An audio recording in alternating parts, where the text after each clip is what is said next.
Hey, it's Ben. Welcome back to my channel. Stick around, I've got a good video for you today. And happy Easter, by the way. Who's to say in the dark we're not walking on streets of gold? And who's to say that these hearts aren't the best in this whole world, outcast by a love that's bigger than our flesh and blood.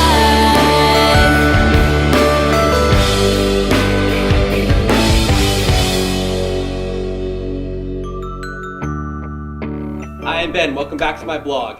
Today we're going to be talking about Easter and the second Great Commission. In Stephen Covey's classic book, The 7 Habits of Highly Effective People, he talks about beginning with the end in mind. And what that means is to think about the process of where you want to end up before you even start what your project is. And I think maybe God, he had something like this in his mind when he created the world. He was thinking of Jesus and the Great Commission.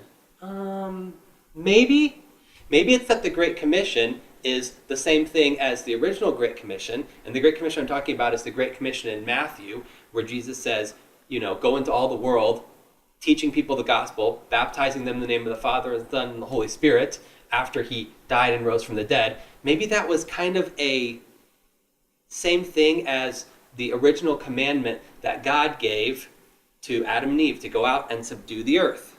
Now let's break down the Great Commission. The Great Commission is actually made up of two words, co and mission, and that means mission with.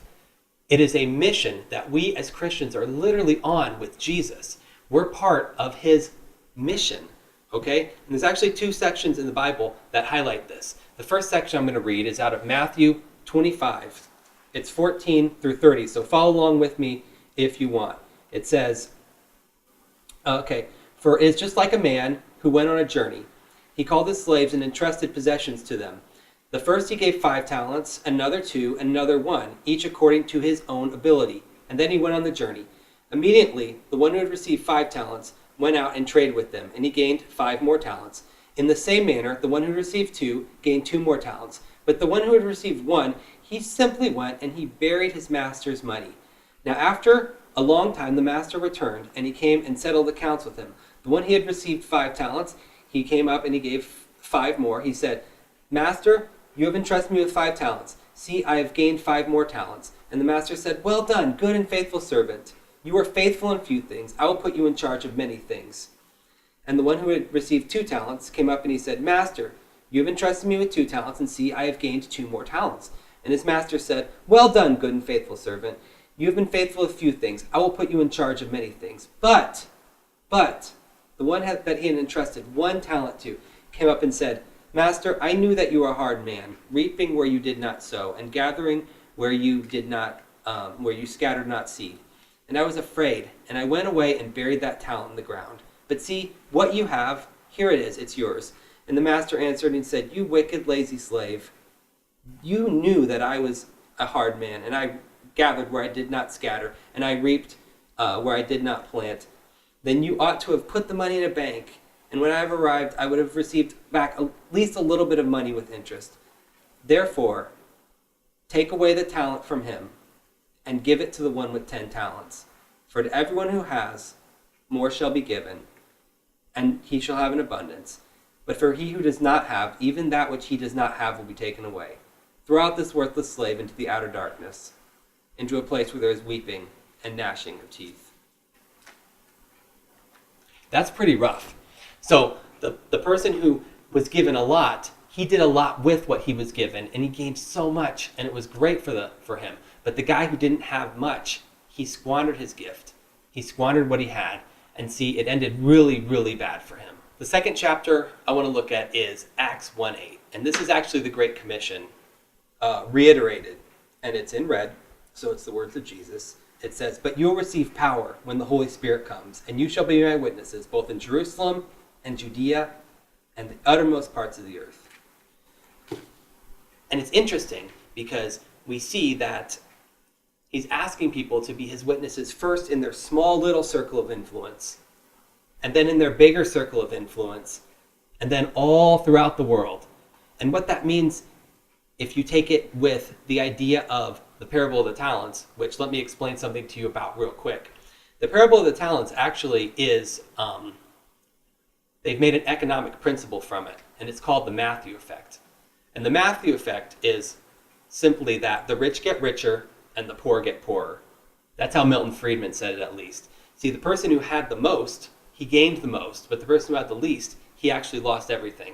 Have you ever played the game of Monopoly? It's kind of like what happens in that game. You go around the board and you go around the board until eventually one person has all the money and everyone else is completely broke.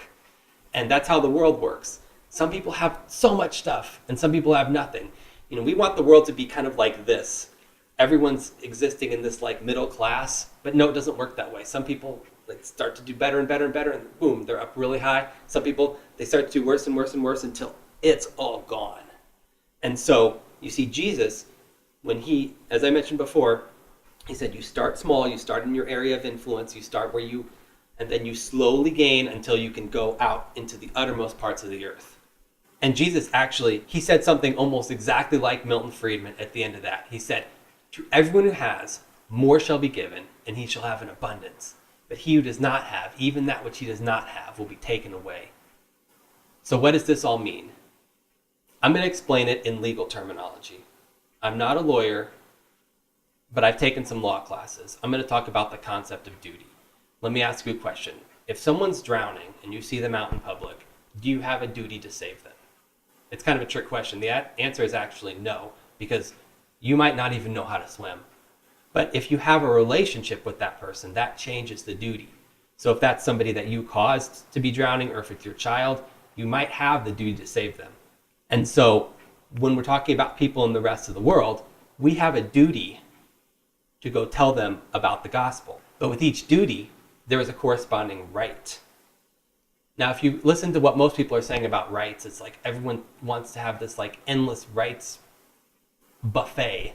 The right to free healthcare, the right to basic income, all these things. They're talking about rights that the government might owe people. But I'm talking about a right here that people have that I believe has been given to them by God. And that right is the right to hear the gospel. And if they really truly have the right to hear the gospel, the question is, who has the duty to take them the gospel? Us, Christians, part of the Great Commission, working with Christ. Each of us has to sort that out in our own life, though.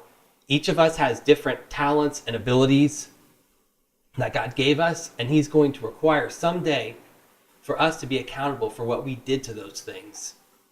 So me, I might have one ability, you might have another, but whatever those abilities are, there's something that God gave you that he's expecting you to use for his kingdom somehow. Think of Mary and Joseph. Somehow God chose them to give them this great gift because he knew that they would be the right couple to nurture that young child, grow him up into adulthood, into manhood. And God has given us each abilities, talents, things like that he is expecting us to do something with.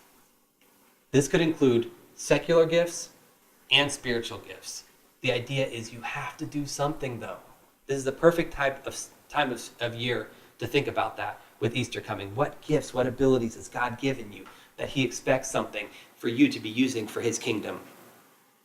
Because the truth is, if you don't think about those and use them and utilize them for him, they'll be gone.